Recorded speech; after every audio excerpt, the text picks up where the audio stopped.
I think I'm finally done with Destiny. Obviously, the past like week and a half has been a little weird in the community. I'm not really like too into like drama or something like that, but the stuff that has been happening pertaining to Destiny and it's like, I guess you could say internal affairs is kind of weird. So, I'm not gonna lie, after I finished the expansion, well, I should say the campaign, it was kind of like, I felt like I was in the void, kind of like in a gray zone.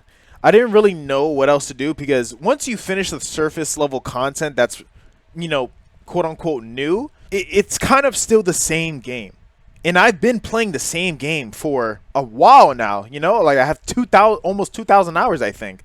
Getting back into it, it was like, all right, finish the campaign. Let's see if there's anything like interesting with it. I finished it. It was great. I love the Pale Heart. It's a cool area. A lot better than some of the newer areas such as Neomuna. It doesn't really change the fact that it's still Destiny 2. You still got to do the core playlists, Vanguard, Crucible, Gambit. You don't really have to do Gambit, but just like all those other things, like those are still like the main part of the game. It just nothing attracted me anymore. I got what I wanted from the expansion. I don't feel like I wasted my money except for the extra like $40 I got from getting the deluxe edition, whatever the hell it was. But even then, like I think $60 for that expansion was well worth it. I enjoyed it, but man, like it's so sad to see it happen. Like I think I'm just done. Like I think about 3 weeks ago I uninstalled it and I have not looked back at it. Like I genuinely felt so much better. I mean, you guys know, like I even talked about how like I finally got to like play games. Like I think what was it? After the first 3 months of like the last season where like they extended it because Final Shape got delayed, and how I was saying where like I was starting to enjoy video games again. I was getting to play things that I haven't gotten to play before. I was playing Bloodborne. I was finishing my PlayStation 5 games, stuff like that. I'm not going to lie. I'm getting that same feeling again right now after I deleted Destiny 2. And I haven't looked back at all. Like right now, I'm going through Kingdom Hearts 2. I finished that Final Fantasy, like I talked about in the last video. Given, I do feel that I have gotten to a point where like I do want a new multiplayer game, but at the same time, like what else is there that doesn't feel as degenerate playing? I'm not gonna play Call of Duty. I'm not gonna play 2K or Madden. It pains me to say it, but for some reason, Overwatch is an option, but I'm not playing that by myself. Siege is a hell no. Apex is a double hell no. It's weird. I'm trying to find these single player games that are engaging enough for me to stay within like that game for me to just keep playing for more than at least 10 hours. There are good games. I won't lie. There has been good games that have released in the past that aren't necessarily new that I could play, but the way I am is I don't like to start a new game while I have other games going on, because I'm at that point I'm just wasting money buying games to cope with my boredom, and I don't like to feel like I'm doing that. Like I said, I mean, I still got Bloodborne to go through. I still haven't finished that actually.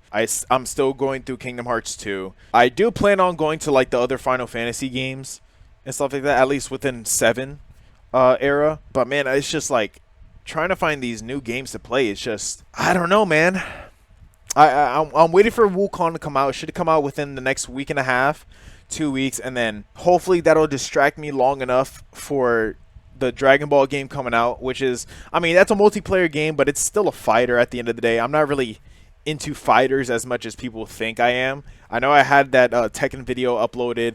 Speaking of, I actually finished the Tekken story. That was the most confusing storyline I ever had to follow, and like, bro, like if you guys know, fighting games, they're not like Oscar worthy performances in story development. All right, like it was a very short like campaign. I think it took like 2 hours to beat it. 15 chapters is what they called it. I swear to God, we went from riding up a building with a motorcycle to then literally Jin is turning into an angel. He's turning into a devil. He eradicated the devil bloodline. It's just, bro, that whole last chapter was so confusing. There was way too many cliffhangers for me to even process it.